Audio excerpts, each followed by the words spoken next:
I think it really is a lot about a person's willingness to learn, person's willingness to be coached. It's a person's willingness to accept feedback. It's a person's willingness to understand that they do have opportunities to grow, even though they've been doing this for 10, 15, 20 years. Let's talk about, recruiting in the trades specifically. Mhm. And this idea of hire for attitude, train for skill, hire for the Mhm. smile, train for skill. Sure. What are some of the traits that we're really looking for? And I know Mhm. you and I are both on the same page with a book that was written out there by a gentleman by the name Patrick Lencioni. And you Mhm. actually, when I shared the book with you, you said, "Gosh, this is so much like the STAR program that we had Mhm. at Macy's." And Sure. so Right. again, alignment. Um, Yeah. but specifically, if we want to talk about the traits, what are we looking for?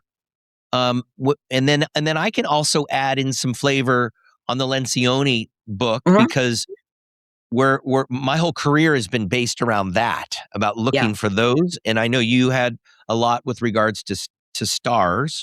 STAR plan. So Mhm. I'll let you share traits. Yeah. So I think this is, it's not a new concept, right? We all know no matter what job that we are recruiting for, that we are looking to embark upon, every one of them has hard skills, right? Hard skills are going to be there, right? In our world, Mm. there's a multitude of them. And I would be remiss to not say that those two are incredibly important. And we need to make sure, if for nothing else, the safety of our customers and the safety of our teams, right? That they have to have some good skills that are in place.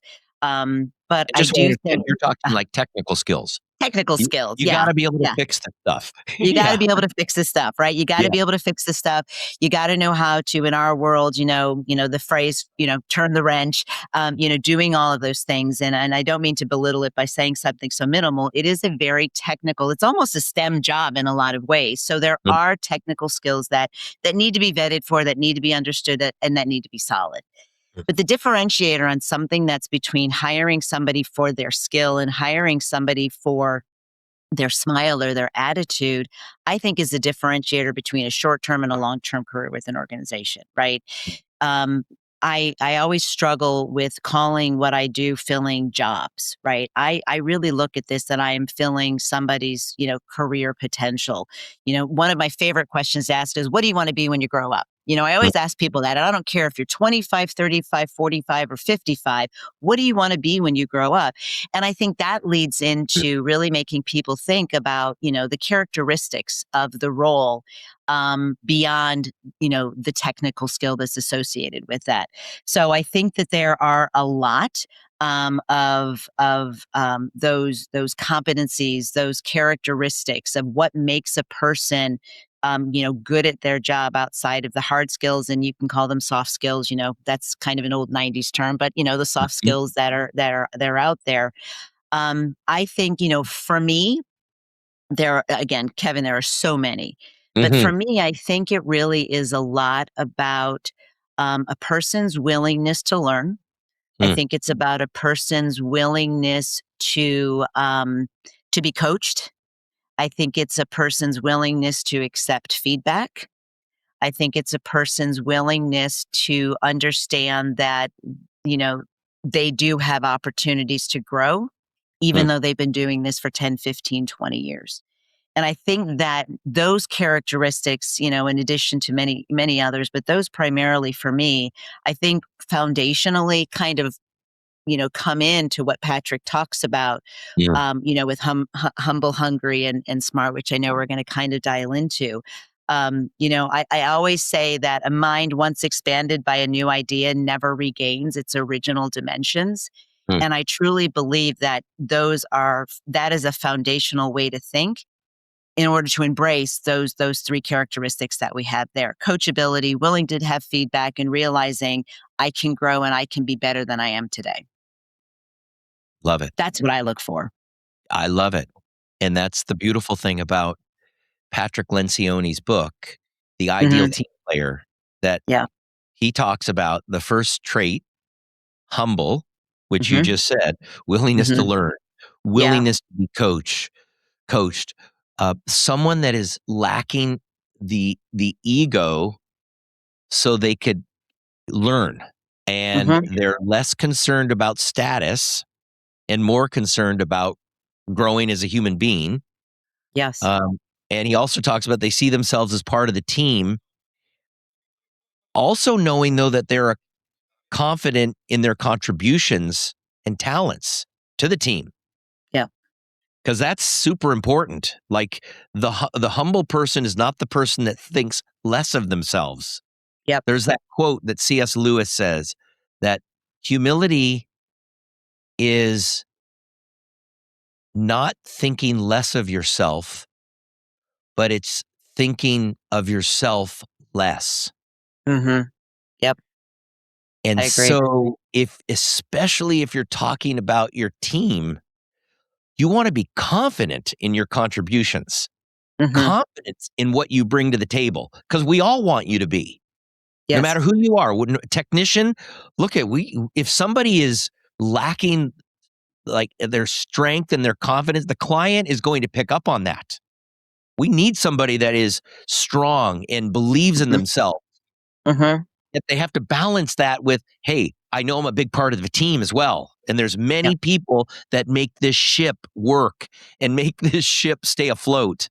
Yep. And it's when, to me, Julie, someone gets the disease of me, Mhm. where they stop remembering that, hey, there's a dispatcher that set me up on this call. There's a marketing team that got me this call that I didn't have. There's the warehouse person that put these parts and replenished the parts in my truck that I'm able to install in the client's home. We are all part of this huge team. Mhm. And the humble person understands that. Agreed. And I think, there are so many people, and there are people in the industry that have such depth of experience, right? I mean, I look at the GOAT Awards and I'm blown away, right, by Yeah. the amount of years of experience, the amount of revenue that an individual can generate, to really, help the business grow. But without being able to say, even though I can sell, write 4, 5, $6 million a year, I have to realize that there's a bigger part behind me that's helping me do that. And I think also, to tag on to everything that you said about the humble piece, it's also about willing to raise my hand and say, that was me. That was Mm. my mistake. I own that. That was my thing. When my kids were growing up, I always, would when they would start going down the blame game or everybody else, I literally would go and pick up a mirror and put it in front of their face. Mm. And I would say, remember, you're a part of that, right? We all play a role in that. And what role did you play? So I think even part of being humble too is being able to say, yeah, that was me. That bad's on me. Yeah. Even though I'm the smartest person in the room potentially, right? Which a lot of us are in our roles, without being able to say, I learned something from this experience, and part of the reason why I learned is because I was the one who made the mistake, or I'm Sure. humble enough to admit, I'm vulnerable enough to admit that, I'm not. I'm not as great as I think I am, and I do have capacity, still to learn, even if it's a small thing. The Mhm. capacity and the willingness to learn is so critical. And not to mention, we're in an ever evolving society, right? We're in an ever evolving industry. So we'll have to learn something new. And, we're going to get into, a little bit more about interviewing later in our conversation. But I think that sometimes, and even in his book, he talks a little bit about that the way we interview today has to look different than the way we did 5, 10, 15, 20 years ago. And if we get stuck in that rut, we're never going to find the right talent for our organization. Mm.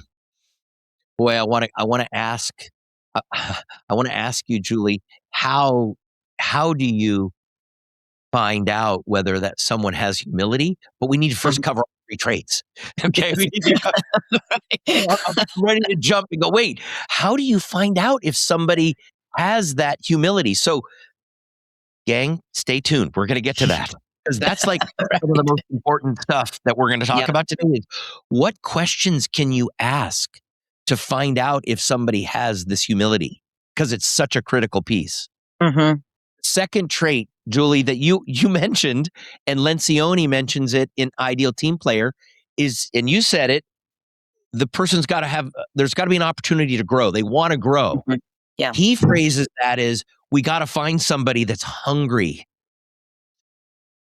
And they're hungry. They want more. And I will tell you, there is a very, very special company in Wrench Group started by a man by the name of Dewey Jenkins, who to me best depicts what an organization is truly established for. Mm-hmm. And it is designed to provide more. Mm-hmm. That's it. Provide more for its clients, provide more for its team members, and to provide more for its shareholders. Mm-hmm. It is there to provide more. Mm-hmm. So it's okay if we find team members, because we want to find team members who want more, Correct. who want opportunities to grow. Now, I'm dying already. I'm like, Julie, how do we find that? What questions do we ask? Okay, settle down, Kevin. Settle down. We're going to get there. We're going to get there. The trait, though, is hungry again. Mm-hmm. And I want to be clear, though, that there is that person out there. They are driven. They are achievers. I like to call it, they have a track record of success. Like, I want to identify successful people who have already had success in their career. Mm-hmm. Now, well, wait a second, Kevin. What if they're brand new entering into the job force? Well, where did they have success on the sports field? Where did show me success that maybe they had when they were taking piano lessons, or they were successful in band and they were able to do a solo, whatever it is. I want people that have a track record of success. Mm-hmm. And that to me tells me that, okay, when given the opportunity to grow, like Julie mentioned, they want it. They're Mm-hmm. hungry.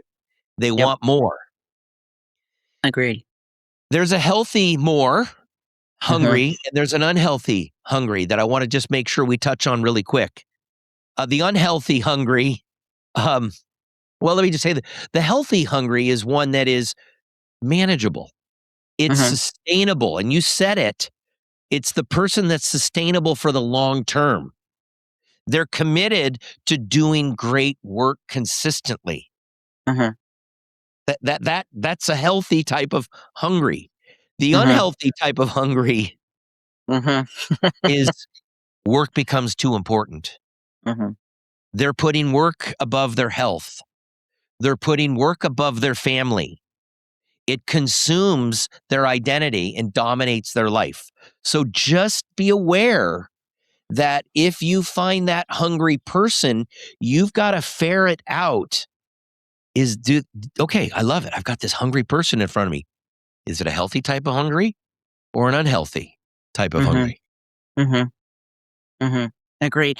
And it's interesting, and again, not to go too deep into the book, but having all three traits, which you'll probably talk about, is important, because I think you would agree, if you have that hungry person who also isn't humble, then they become a railroader, right? They're like doing it all for the wrong reasons, and hungry becomes egotistical, right? And it can take that kind of path.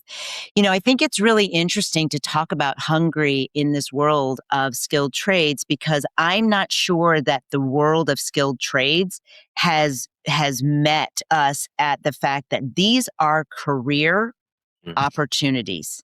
These are not jobs. This is not the first stop until I become who I really want to be when I grow up. There's a mind shift that I think has begun and needs to continue evolving with the folks in the leadership roles who are hiring these people. Have to realize that hungry is about wanting to be more than the person who is doing the, initial, installation, or the initial, troubleshooting. There is a path and there is a desire, and we have to share it and show it to move into those roles. Because those people who are hungry, if they're not getting fed, right, that there is a career, that there is life beyond, that there are people who have 20, 30-year careers making 6+ figure incomes as an opportunity in the skilled trades, we are going to lose those hungry people. So I think we have to remember that part of the conversation when we're looking for new talent is to embrace. We find out they're hungry. Now we have to embrace that hunger, and we have to feed it over the next years of a career that they're actually with us. And it starts at the interview, explaining what the career path is. We can help you be what you want to be when you grow up. And let me tell you stories of people who have done it really, really successfully. So if we don't feed into that hunger, we're going to lose those people to another place who can. Back? 1 equals 3. 1 great team member equals 3 mediocre team members. If you take what Julie said, her approach, which is slow down to make sure we find that one, you just reduced your workload by 1/3.